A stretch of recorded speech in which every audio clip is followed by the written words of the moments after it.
duyan karo wong-wong ngoten niku. Nggih. Guyune Pak ya. Nggih. Aku ngerti lek panjenengan punya keistimewaan. Ya. Loh, ngene lho, Le. Petro Gareng Bagong, ya toh? Nggih. Itu tetap ada kelebihan dan kekurangannya jenenge menungso. Contonipun kados pundi, Pak? Iya kados panjenengan itu punya kelebihan. Nggih. Dan ngerayu wong wedok sampean iki mesti pinter. Lho. Halus, pinter, ngono. Ya. Jadi ora yak-yakan. Duwe rasa. Sampeyan iki lek duwe umpamane ngeten duwe gandingan siji, ndak mungkin akan mendua. Boten, Pak. Ya, iya. Kula malah 24 tahun dereng nate kambun wong wedok, Pak. Iya. Oh, wong aku mbiyen 22 wis rapi. Ya. Terus sing anu, Pak. 24 tahun terus sing nggih nguyuh tok. Tapi anu lho, Le. Dalang ki lek manut omongane sesepuh, harus ndang segera punya pendamping. Awake dhewe arep ngomongne kasepuhan, awake dhewe arep ngomongne tentang pernikahan. Lek awake dhewe urung lakoni kadang-kadang kaku. Oh. Lek umur 24 iki masaku wis dewasa untuk mencari seorang perempuan menunggu jadi pendamping, ngono. Ngaten iki, Pak. Iya, no. Yo, saiki aku pengen terus suaramu wae. Lha iki sedherek malah nunggu, Pak. Mboten napa-napa. Heeh. Engko tak yo nunggu. dibawa, lho sampean jumenengan apa? Ya, sampean jumenengan. Bawane napa iku tak manut. Ya. Kelok yo kena, sendro yo kena, mengko diteruske ning ngene apa kuwi jenenge? Nang ngene apa kuwi jenenge duet yo kena tembangane. Bawa mawon, Pak. Bawa. Nggih. Apa? Mboten. Bawa mawon, Mas. Mas bawa, Mas.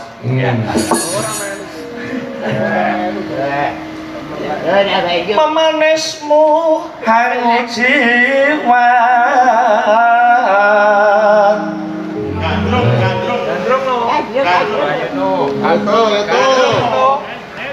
Agawe ruci tenggale.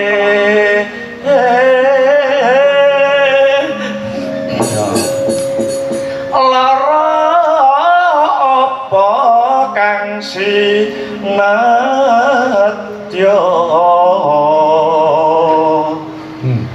upama munduta romi. Aku seneng karo sampean. Seneng napa? Munggah ngene kok wis ngembang dandang gula lho ya wisan. Gula. Gudak kuwi pangkurno, Kang. Cangkem lara sing gudak ngomongi mbok ora. Wong ora ngerti ora usah. Kuwi genah ki nanti ngono. Sinom kok. Ya. Tartamtu tak turuti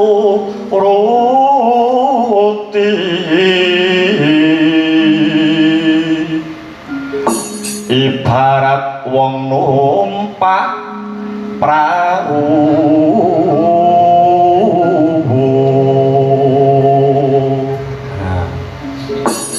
lumampah tanpa walah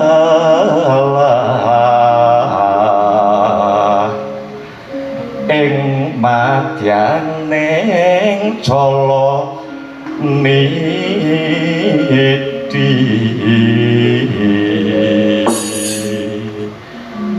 pemah kunjing hanggenjong ning pagulingan. Ya. Tepuk tangan untuk Dinagar. Wah, hebat. Suatu kehormatan panjenenganmu bisa teko mriki. Oh.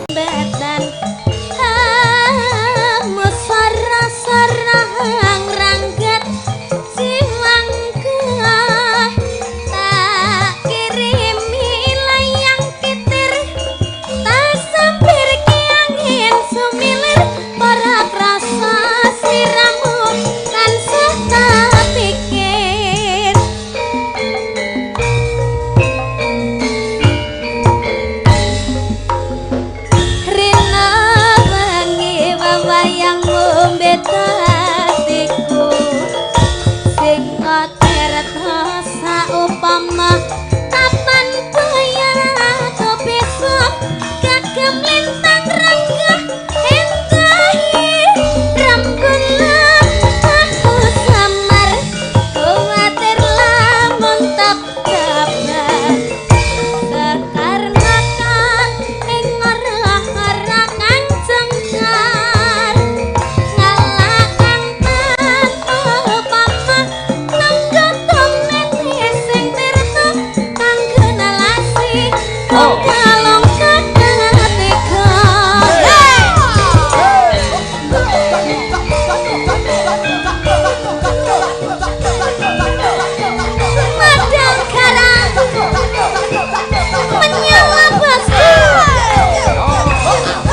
kasih. Iya. Aman. ATM di. Ora ngerti ATM to sampean ya? Ndak ngerti aku ki. Aduh mesake. Lah piye apa njaluk tambah bulurah. Ora sampean wis tetep sampean wis ya seniman kaya bapak lho. Seorang dalang aku ora tau nyekel dhuwit mboten nate. Apa-apa mesti Bu Kesi. Alah tenanan. Berarti ngoten niku jenengan sukane Bu Kesi sedaya. Nggih, dadi bruk metutuk teng Bu Kesi. Sing ngebrukne aku sing metutuk Bu Kesi kae ngono lho. Piye to Pak maksudnya? Bruk metutuk, aku metutuk iya apa?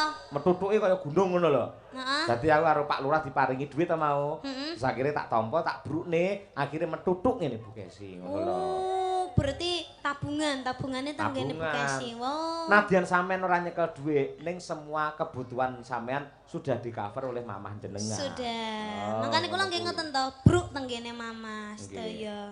Apik kuwi. Sampean tulang punggung keluarga yang bisa dadi lantaran saka Gusti Allah nguripi keluargane jenengan kabeh.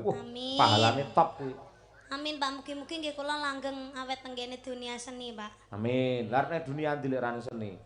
Nih? Karena dunia kan dunia entertainment itu kan pasti ada pasang surutnya. Oh betul. Tapi aku tuh bertahan supaya tidak surut. Carane piye kan? Tidak sombong. Tidak sombong. Oh iya. Ada lagi? Selalu mentaati perintah orang tua. Ah iya. Mergo ning donya ki ora ana donga sing paling ampuh kejaba dongane mbokmu. Nggih. Mula bejo kemayangan sampean urip sik ditunggoni karo mbokmu iki bejo. Nggih, Pak. Leres, Pak. Heeh. Semari kesel pisan. Sampun. Wah iya, saiki nembang nek. Coba kaya apa? Pilih neh, Nduk. Ayo, bar iki tak apa kuwi jenenge tak selani siji sampean bisa istirahat terus terakhir langsung digietke ngono. Oke. Lestari lamunan Pujaningsih. Aku jane sir nyanyi Pujaningsih, Pak. Pengen. Tapi nadane kemetitin kok gorokanku cepot. Iso didukne. Aman. Koordinasi karo kanca-kanca iso didukne. Iso didukne. Oh iya. Pujaningsih wae nek. Disapa sing ngendang kayak Mas Noval kayak ben saya semangat Mas Noval semangat ya.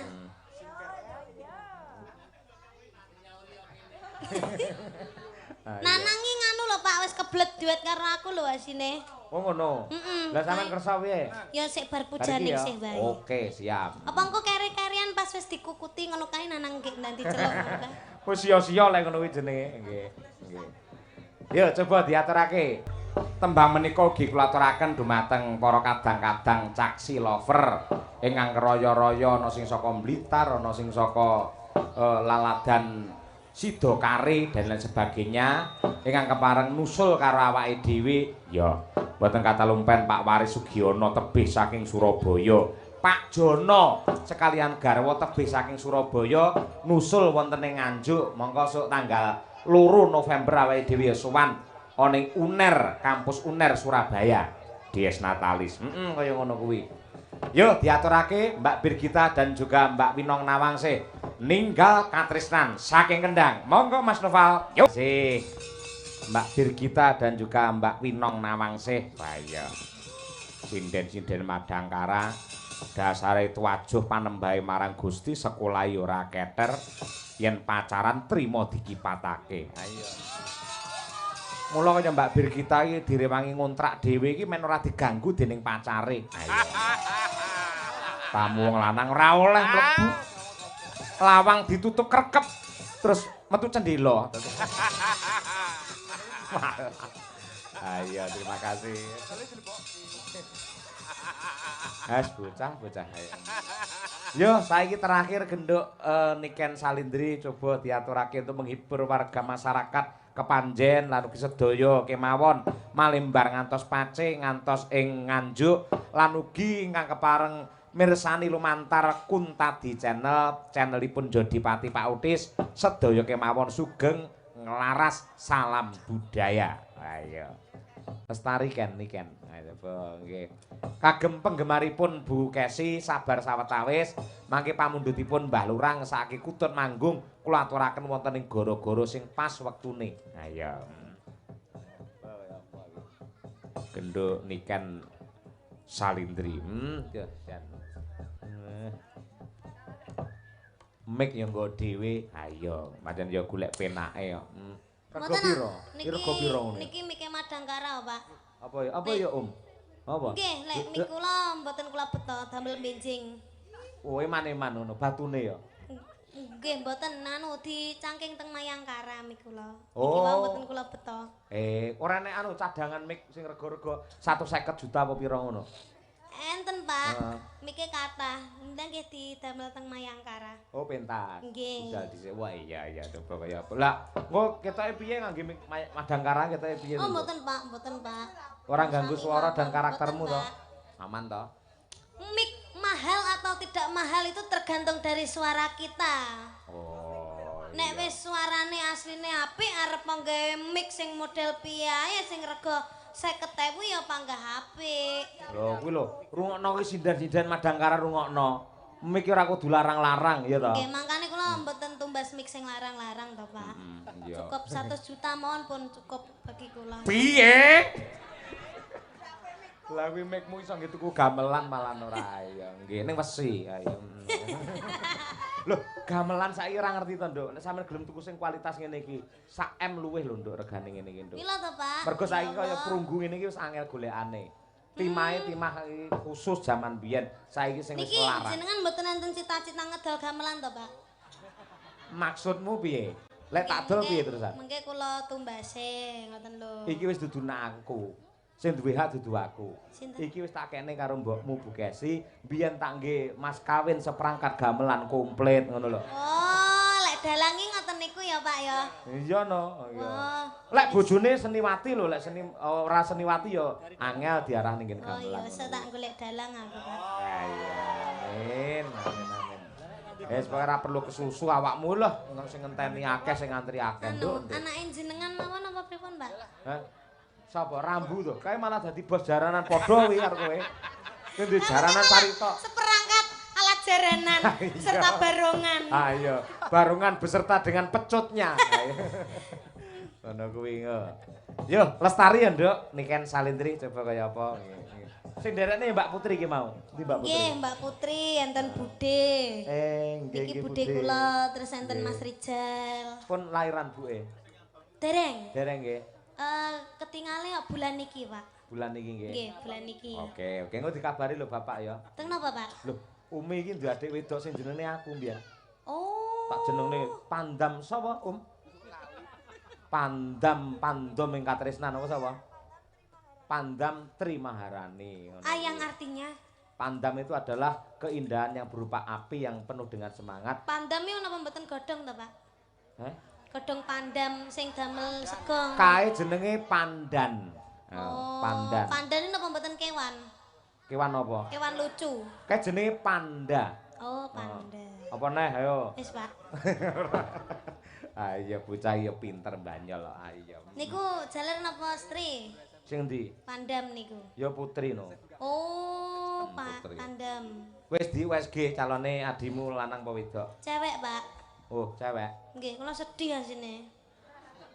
Duwe adik cewek kok sedih. Kabeh-kabeh kok wedok. Nisa wedok, kula wedok. Sing terakhir niki nggih badene wedok. Lho, aja kaya ngono kuwi. Sampeyan kuwi ya yen diberi anugerah kodrat dari tuan wedok, pasti ada hal-hal yang positif dan juga bermanfaat. Lah, nek wedok kabeh iki lho Pak, pamane kula tumbas klambi. Lah liyane nggih melok meri lho Pak. Ya ditukokne wong nyatane mampu kok ya. Ya Pak. Kaya Bu Kesi pas laire rambu karo rangkung bah mesakne lho, Nduk. Wih jam 09.00 bengi ngeden, ora metu-metu ora lahir-lahir. Terus? Adikmu ki lho rambu rangkung lho. Nggih. Akhire tak getak. Le, Nduk, ndang metu, dalane nggih gentenan karo bapakmu. Dalan apa? Lestari monggo, dados. Anu Pak, dalan bayi. Malah dicethake. Ayo. Nggih to, Bu. Ngono kuwi. Dengan dijahit napa mboten? Ora dijahit diobras. Nggih. Maksud kula iki operasi napa normal? Oh, operasi. Operasi kabeh kae, adik-adikmu operasi kabeh. Oh, nggih alhamdulillah. Sampeyan biyen operasi apa normal? Kula normal, Pak. Wah, iya. Alhamdulillah. Mamah niku lepas metengi kula niku to. 9 bulan niku tasik ditinggal montoran piyambak teng kene pantai lho, Pak. Langsung benjinge niku langsung merocot kula niku. Oh iya. Mbokmu mbiyen nyidam apa iku iso duwe anak kaya sampean? Ngidam napa nggih, Pak? Kula mboten ngertos nggih. Ngidam napa? Oh, ngidam iwak sumbing, Pak. Iwak sumbing ki apa? Dimaem to? Lah iya, heeh. Lestari ya, Nduk, niki. Nggih.